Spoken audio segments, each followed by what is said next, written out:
Hello दोस्तों, welcome to my channel mastermind by Chandra sir. चलिए आज हम देखते हैं 8 क्लास का 8 क्लास का हिंदी चैप्टर 3 लेकर आए हैं। हिंदी चैप्टर 3 लेकर आए बसंत पार्ट 3 भागवती चरण वर्मा और दीवानों की हस्ती। चलिए आप लोग 8 क्लास वाले क्वेश्चन आंसर पेन लेकर बैठना है और क्वेश्चन आंसर करना है कविता से। चलिए 1 नंबर देखते हैं क्वेश्चन। कवि ने अपने आने को उल्लास और जाने को आंसू बनकर वह जाना जाना क्यों कहा? कभी कहीं पर भी जाता है तो वहाँ की प्राकृतिक और वातावरण का आनंद लेता है, मगर सब वहाँ से वापस आता है तो वहाँ से अलग होने पर उसकी आंखों में आंसू आ जाते हैं। इसीलिए कवि ने अपने आने को उल्लास और जाने की आंसू कहा है। दूसरा नंबर क्वेश्चन आंसर देखिए क्या बोलता है। दूसरा देखिए क्या बोलता है 2 नंबर। भिखमंगों की दुनिया में बेरोक प्यार लुटाने वाला कवि ऐसा क्यों कहता है? वह अपने हृदय पर असफलता का एक निशान भार की तरह लेकर जा रहा है। क्या वह निराश है या प्रसन्न है? चलिए 2 नंबर का आंसर देखते हैं। कवि ने अपने आप को भिखमंगों की दुनिया में बेरोक प्यार लुटाने वाला इसीलिए कहा है क्योंकि उसने पूरी दुनिया को प्यार दिया, मगर उसे बदले में कुछ नहीं मिला, जिसके कारण वह दुखी है और कहा रहा है कि यह दुनिया कितनी क्रूर है, जो सिर्फ लेना जानती है, देना नहीं। कवि इस स्थिति को निराश है। चलिए 3 नंबर क्वेश्चन आंसर क्या बोलते हैं। कविता में ऐसी कौन सी बात है जो आपके सबसे अच्छी लगी है? कवि का अपने जीवन के प्रति दृष्टिकोण अच्छा लगा। वह दुनिया के ऐसे रूप को देखकर भी उम्मीद की एक किरण को देख रहा। चलिए आगे देखते हैं। कविता से आगे आ गया क्वेश्चन या कविता से आगे आ गया प्रश्न। देखिए 1 नंबर। आप लोग बुक लेके बैठना है और क्वेश्चन आंसर करना है, मिलाते रहना और क्वेश्चन आंसर करते रहना है। जीवन में मस्ती होनी चाहिए, लेकिन कब मस्ती हानिकारक हो सकती है, जो सहपाठियों के बीच चर्च कीजिए। सहज समूह बनकर इस विषय को चर्च करें। अनुमान और कल्पना। चलिए देखते हैं क्वेश्चन। देखते हैं आगे क्वेश्चन आंसर, जिसको प्रश्न और आंसर दिया है। एक पंक्ति में कवि यह कहकर अपने अस्तित्व को नकारा है कि दम दीवानों की क्या हस्ती है और आज यहाँ कल वहाँ चले। दूसरी पंक्ति में उसने यह कहकर अपने अस्तित्व को महत्व दिया और मस्ती का आलाम साथ हम धूल उड़ाते हैं जहाँ चले। यह हका मस्ती का उदाहरण है। अभाव में भी खुश रहना और फका मस्ती कही जाती है। और कविता में इस प्रकार की अन्य पंक्तियों भी है, उन्हें ध्यान पूर्वक पढ़िए और अनुमान लगाइए कि कविता में परस्पर विरोध बातें क्यों कही गई है।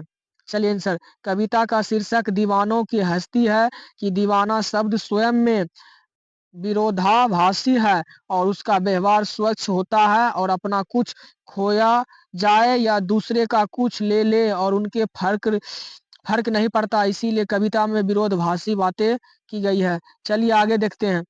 आगे क्या बोलते हैं। भाषा की बात किए हैं। क्या किए हैं? भाषा की बात। ध्यान दीजिएगा प्रश्न। संतुष्टि के लिए कवि ने छक कर, जी भरकर और खुलकर जैसे शब्दों में प्रयोग किया। इसी भाव को व्यक्त करने वाले कुछ और शब्द सोचकर लिखे, जैसे हंसकर, गाकर, मस्ती, तृप्त और तसल्ली और प्रसन्नता और खुशी, संतोष, नाचकर। अतिरिक्त प्रश्न। एक दीवाने का व्यवहार कैसे होता है? देखिए इसका आंसर।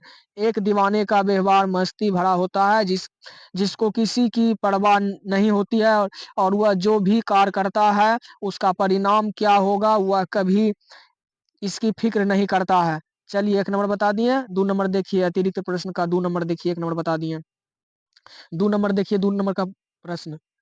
आइए बनकर उल्लास भी अभी और आंसू बनकर वह चले अभी और सब कहते ही रह गए, अरे तुम कैसे आए, कहाँ चले। और इन पंक्तियों में दीवानों में कौन से गुण परिलक्षित होते हैं? इन पंक्तियों में कवि वर्णन करता है कि दीवानों को कहीं उत्सव वाले माहौल मिल गया तो उसमें मस्त हो जाएगा, और अगर रंग अति गम गमगीन करने वाले क्षण उपस्थित होगा तो आंसू बहाकर गम के सागर में डूब जाएगा। अगर उसी समय मन में कोई सनक सवार हो गई तो बिना बताए कहीं भी चल देगा। चलिए 3 नंबर देखते हैं। 3 नंबर का क्वेश्चन आंसर दिया है। 3 नंबर का क्वेश्चन आंसर देखिए क्या बोलता है। एक दीवाने का व्यवहार सीमित क्यों नहीं होता? एक दीवाने का व्यवहार बीच का नहीं हो सकता। वह जब भी कुछ करता है तो वह उस कार्य का चरम बिंदु होता है। वह अपने किसी भी व्यवहार को पूर्णतः से जीना चाहता है और हँसेगा तो जी भरकर बिना किसी भी परवाह किए, और रोएगा भी तो सिद्ध से रोएगा जब तक कि मन हल्का ना हो जाए। दीवानों रुकने बवालों को आबाद रहने की दुआओं क्यों दे रहा है? दीवानों को स्वयं का पता है कि वह कभी भी एक जगह रुकने वाला नहीं है, इसीलिए वह एक जगह रुकने वाले के आबाद रहने की दुआएं दे रहा है। चलिए आगे देखते हैं। आगे 5 नंबर लास्ट है। 5 नंबर देखिए। कविता में आइए मस्ती, उल्लास, आंसू छक कर बंद शब्दों में बंधन शब्दों में प्रयोग किए जाते हैं। मैं दोस्तों के साथ पिकनिक पर गया था जहां हमने बहुत सारी मस्ती की। बैठो के प्रश्न प्रथम श्रेणी में उत्तीर्ण होने की पिता का मन उल्लास में भर जा गया और महात्मा गांधी के देहांत की खबर सुनते ही सबकी आंखों में आंसू आ गया और भंडारे में सबने छक कर भेजना भोजन किया। एक दीवानी किस बंधन को नहीं मानता? चलिए क्वेश्चन हो गया समाप्त। मिलते हैं चौथा चैप्टर में। आप लोग को वीडियो पसंद आएंगे तो लाइक और सब्सक्राइब कमेंट जरूर कीजिए।